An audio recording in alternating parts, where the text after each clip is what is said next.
Hi, gorgeous humans. Welcome back to another episode. This is my groundbreaking discovery that discipline actually works. And this is somewhat an inconvenient realization because none of us love the word discipline, right? It's not like something that you hear and you think, oh yeah, like let me do a lot of hard things. Let me suffer through a lot of hard things so that I can be more disciplined. Like it's a very rare type of person that thinks like that. And I certainly was not one of them. So I'm on this journey of the Kalari diploma of just experimenting with how disciplined I can actually be and really pushing myself very hard and discovering that I can actually be very disciplined. And it's a beautiful, beautiful discovery. And of course, it's extremely uncomfortable. Every single day is extremely uncomfortable. And that's okay, you know, it's this practice of like just letting difficult things be okay. And I feel like on the outside, because I haven't always been a disciplined person, I would say I've also always had a lot of tenacity. I've always had a lot of energy. I've always been able to like do a lot of things. I haven't always kept my word to myself. For a long time of my life, I have this, I still have this habit of like thinking that if I research something a lot, that counts as actually having done that thing, which it obviously doesn't. And now I'm really living the experience of just living the discipline itself and being extremely committed to it, committed to a specific challenge even, and just seeing what happens. And I can even think of past versions of myself. I can think of friends who I've had this conversation, clients who I've had this conversation with, where it's almost like discipline just kind of feels like a scam. And some of us are born with it. The lucky ones are born with it, and some of us aren't, the unlucky ones.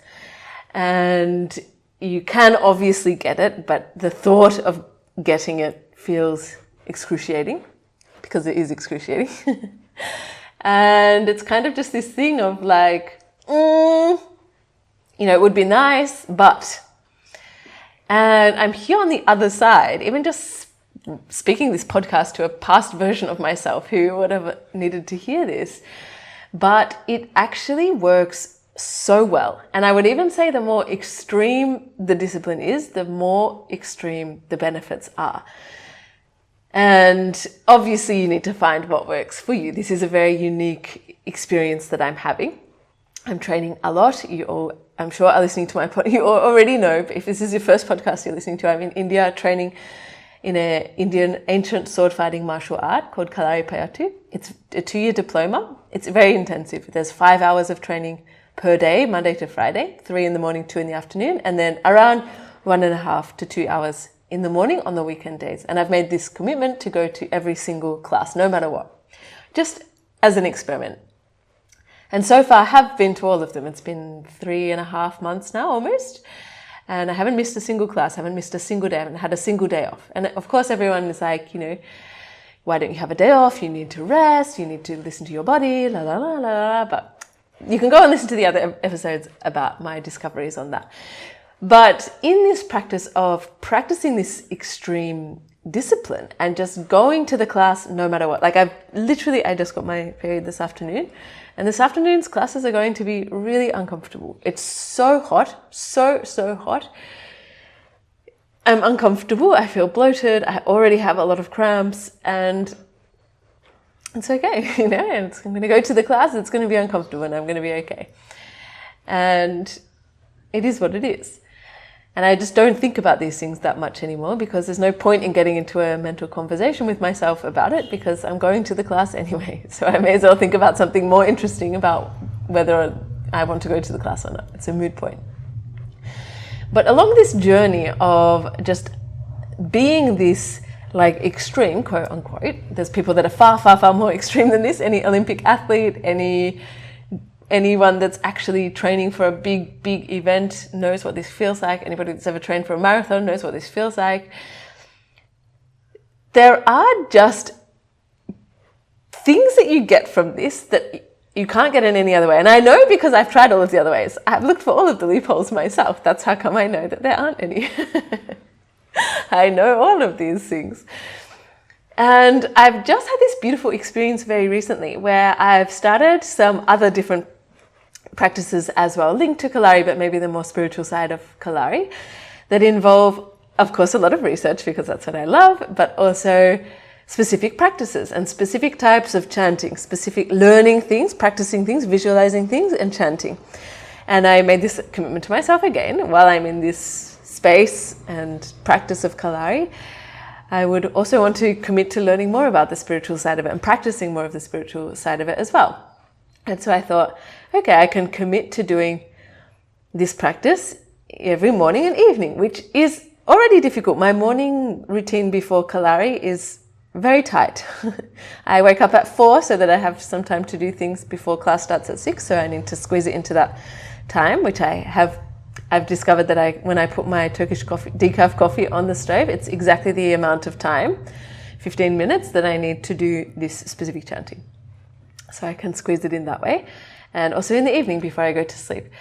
And I decided that I was going to do that. So I made that commitment to myself. And in the past, I feel like this would have happened, and either I would have done it once or twice and then kind of gotten distracted from it and then just been off the bandwagon and either felt bad about it or just, have just been like, oh, well, whatever. Or I'll do it later. I'll do it another time when it's better, when it suits me better. Or I would have been able to stick to it, but with a lot of resistance. And I did this in a lot of parts of my life. I created a meditation practice. I didn't always want to meditate. I often had to force myself to do it, but I still did it. I still stick to it. Same with running. I got really into running. I did not feel like going for every run. I still did it anyway. So I know that I can apply this level of discipline with myself, or for this amount of force to actually do a thing that I don't feel like doing. But there was always a lot of internal resistance to it. And you know this feeling. It's like when you know that you should be doing something that you're not doing or you don't want to do, or you have to stop yourself from doing something that you want to do but you know you shouldn't do. And there's always this friction, this internal, just this feeling. And it's you have to put a lot of effort to overcome that inertia and do the thing, or pull back the momentum and not do the thing. And I've just discovered, it occurred to me only just a couple of days ago. I've been doing it for maybe 2 weeks now. And it just occurred to me it just hasn't been a thing at all. And I literally I just get up and I just sit down and do it. And then at nighttime, nighttime is difficult for me. I'm not a nighttime person at all. I'm already waking up very early. I've never been able to do things at night. Even to start meditating at night was already a big thing for me. I want to have dinner, and after dinner there's nothing I want to do. I don't want to do any work. I don't want to take any work calls. I don't want to meditate. I don't want to stretch. I don't want to do any of those things. I just want to read my book and go to sleep.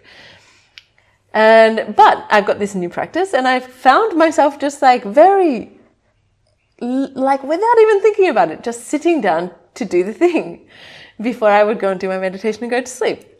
And I just thought, wow, it is true. This thing of discipline, or it's not a nice word, is it? Discipline. But I think we can learn to love it. But if you love the word devotion more, or will, your force of will, the force of intending something and then being able to do it, is just a muscle, and you can grow it extremely, extremely strong. And then I thought, how extraordinary that this thing that I'm doing in my life is filtering over into all these other areas of my life. Another fascinating part of my life that it's filtered into with no interference from my part as well is just so much more self-regulation with everything in my life. And I've always been a snackish person. I love snacks. I've always been an emotional eater. I've always used food to soothe myself. I've had problems in the past with binge eating and other of that kind of things, a lot over a very long span of years. And I've always just not had that much resistance to things, and so I would just not keep things in my house because I knew that I wouldn't. If I open a bag of cookies, I will eat all of the cookies. I've never had that. I've always said that I never have that much restraint. And so I don't keep things in my house that I don't want to just eat all of it. And I always thought it just is so absurd to me that somebody could open a packet of crisps and just eat a few of them and keep them in the cupboard, or buy a bag of cookies and just eat one and put them in the cupboard, because I've always had this I don't know if it's just past patterns, psychological patterns from this disordered eating or any of these kind of things, or whether it's just compulsion, like compulsive behavior, or whether they're just like neurological patterns that were very, very strong, and they were still very strong. But also another thing I noticed is that now this is just not a thing for me anymore.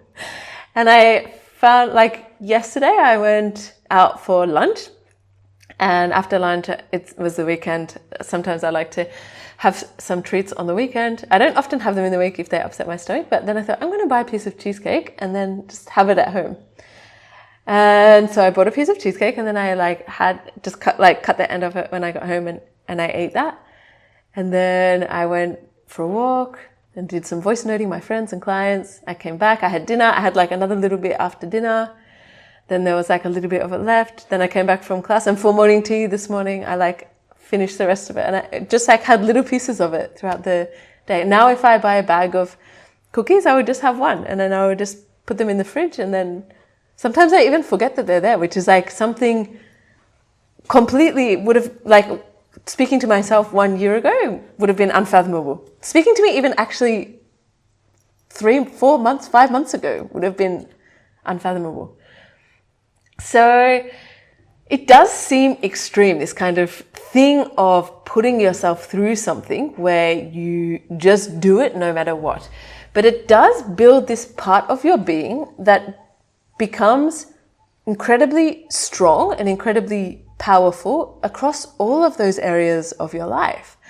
And that is the most extraordinary gift to be able to just not waste so much time in your brain thinking about whether you want to do something or not, and going back and forward, and then not doing it, and then feeling bad and guilty and berating yourself, and then being upset, and then doubting yourself in the future and lacking self-confidence in the future because you've had so many repeated situations of not being able to rely on yourself, or having all of these compulsions and acting on them, being addicted to things and acting on them, and being in this like constant like push-pull of like knowing that it's bad but wanting to do it, and then doing it, and then feeling guilty, and then I'm never going to do that again, and then like blah, blah, blah, blah, blah.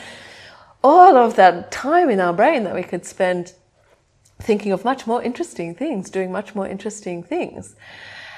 And I wish that I could just give this to myself in the past, you know what I mean? Just be like, here's this gift of all of this discipline. But actually, the journey of it is the growing of the tree that gives you the fruit of the tree.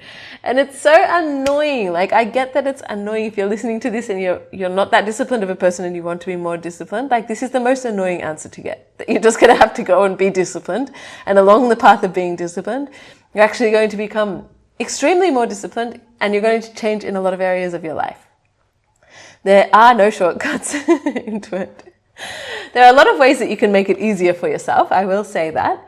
I love just disciplined practices, which is also out of character for me. But I feel like there's so much in this soft girl era online of like, just do what feels good, and like regulate your nervous system, and like don't push yourself too hard. And I don't necessarily agree with all of those things. I agree that it's important to have a regulated nervous system, but I also equally agree that being extremely disciplined leads to an extremely resilient nervous system, which is equally as important as having a regulated nervous system. You want it to be extremely regulated, and you want it to be extremely resilient.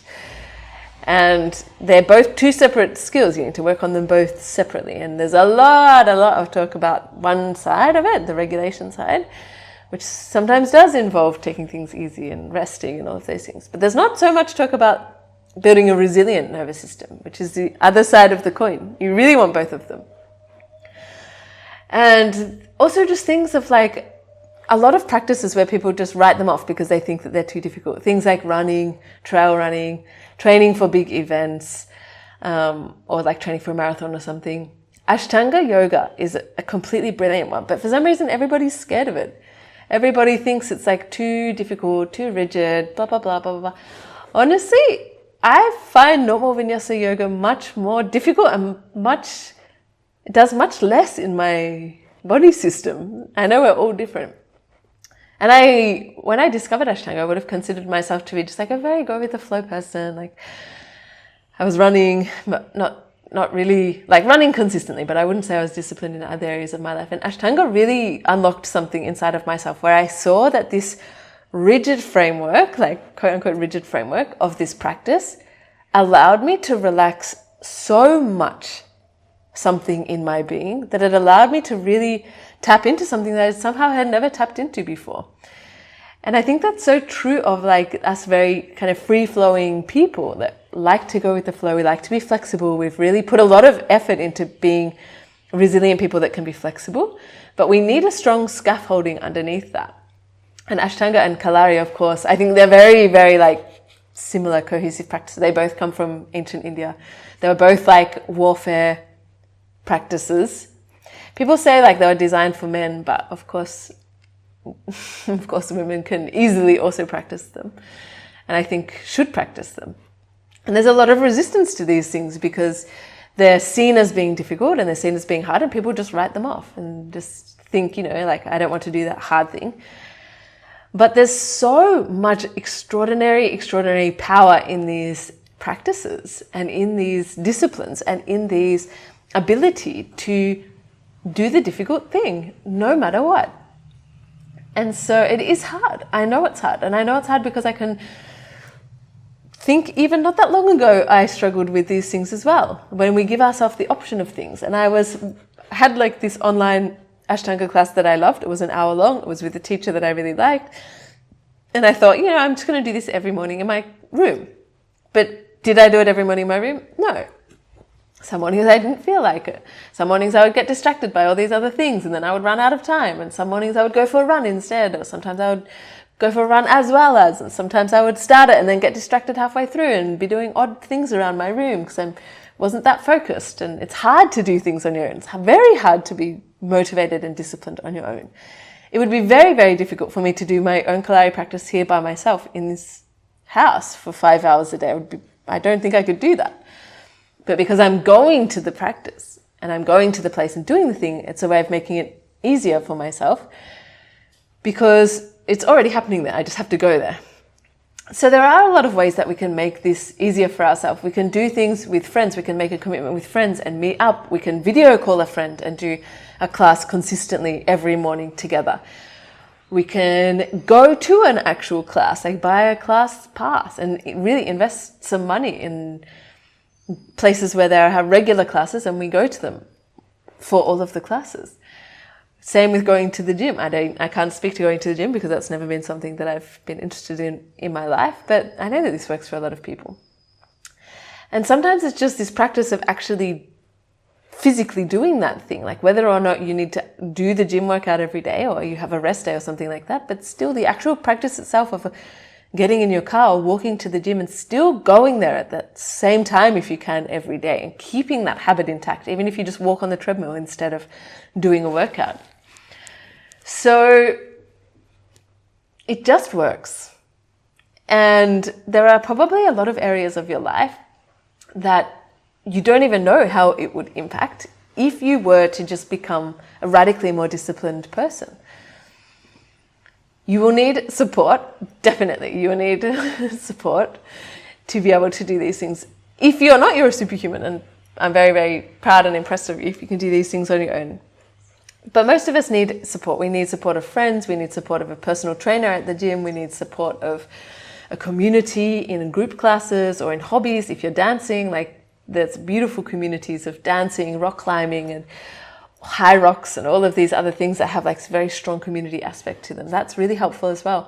It's very extremely helpful to have a mentor or somebody, a coach that can actually guide you, especially if you're training for something or you're training alongside other big changes in your life, because it's somebody there that actually cares about you, that cares that you're doing well, that cares that you show up, that cares if you're having a bad day, that cares if you need some extra support, that wants to congratulate you when you're doing well. It does really pay to do these things alone. And I think a lot of the times we try and sometimes we do it out of like a what's the right word? We can predict this thing about ourselves and we think that we're going to fail. So we don't tell anyone that we're committing to this thing. And then because we leave this huge gaping loophole open for our failure, of course we inevitably fail and we don't do the thing. And then we feel disappointed. But we also feel secretly relieved because we didn't tell anyone about it. So we didn't have to tell anybody that we failed. I was a master of this in my teenage years and my 20s. I would never tell anybody that I was doing anything because I never wanted anybody to know if I didn't do well at something. I didn't tell one single person that I was going for my driver's license because if I failed it, I didn't want to have to tell anybody that I failed it. And so I understand these things very, very, very well. I understand this pattern of not sharing our commitments with people because we want to leave these loopholes open for ourselves. But unfortunately, when you leave loopholes open for yourself, you will inevitably fall into your loophole because it's just this gaping hole in the road that you've left there. And the moment you're not paying attention, of course, you're going to fall into it. You've made it there for yourself. So it is a beautiful thing, actually, also even to fail and to tell people that we fail, because mostly that's just a human thing to do. And most people will be very supportive of you and supportive of you to try again, because it's reassuring to know that we're not the only ones that fail. Sometimes we think, how does everyone else do so well? And why do I not do well? And why do everyone else not fail? And why does that make me more of a bad person? Blah, blah, blah. We have all of these narratives about these things. But actually, people that fail at things all of the time, they're just never told anybody, so they never have to talk about it. So it is a beautiful habit to get into, to share your commitments with other people, to share your disciplines with other people, to bring other people along for the journey, to help each other, to be supportive of each other, to be the person that checks in when you know that somebody wants to do something but they might be struggling, to be the one that's encouraging other people, to help lift us all up, because we're all in this journey of life together and we're all struggling. We're all having a difficult time. All of us have things going on. All of us are having different challenges. The world is a crazy place to be. So it is difficult. So whatever you can do to build this muscle of discipline and devotion, this ability to actually very, very profoundly and strongly follow through on the things that you say you're going to do every single time, because it will change you in a way that you cannot imagine in terms of how much gravity it gives you, how much confidence it gives you. And we love to think that confidence is this kind of like nice fluffy thing, and we can like do affirmations and like do journaling and we will get more confident. And all confidence only comes from one thing. It comes from, are you a reliable person? Yes or no? All other forms of confidence are just performing confidence. If you're not somebody that you can trust to do what you say you're going to do every time, there is no confidence. People can't be confident in you and you can't be confident in yourself. And so all of your contrived efforts to be a more confident person out there don't work, because the foundation of trust in your own self and knowledge that you can do what you say you're going to do, that you're a reliable person, isn't there. So all of the work we need to do is in building this. And again, there's no shortcuts into this. We can't affirmations our way into this. We can't listen to binaural beats and go to do a short course on confidence and saying the right language of confidence. It's all inside of your body. It's all in your demeanor and your attitude and the way that you are, the neurochemicals that you're transmitting to other people. It's a part of your animal body, more or less. So it is uncomfortable. I'm not going to sugarcoat the truth to you, but the discomfort pays off by making everything else in your life more comfortable. Everything in my life now is just like a million times easier for me, because I just don't have to apply that much effort to do things anymore. I know that I've got a big capacity for doing things. I'm building it every single day on purpose. It's difficult to do that. And now I just get to have this huge resource of just ability to do things without that much force, without that much effort. And that feels so beautiful. And there's always this thing, and I used to have this argument with a beautiful friend in Sri Lanka all of the time, of discipline versus ease and flow. And she'd be like, yeah, but I just want my life to feel like ease and flow, and I don't want to force things all the time, and I just don't want to be that disciplined, but also could never follow through on anything, and was constantly frustrated with herself that she couldn't follow through on anything. And this place of ease and flow is on the other side of discipline. They're not two things that you choose from. There is discipline and devotion, and from that path, you come to this beautiful green pasture of ease and flow. And you'll probably have to keep watering that pasture with more discipline in different areas of your life. but you earn the ease and flow. And it's so beautiful once you get there.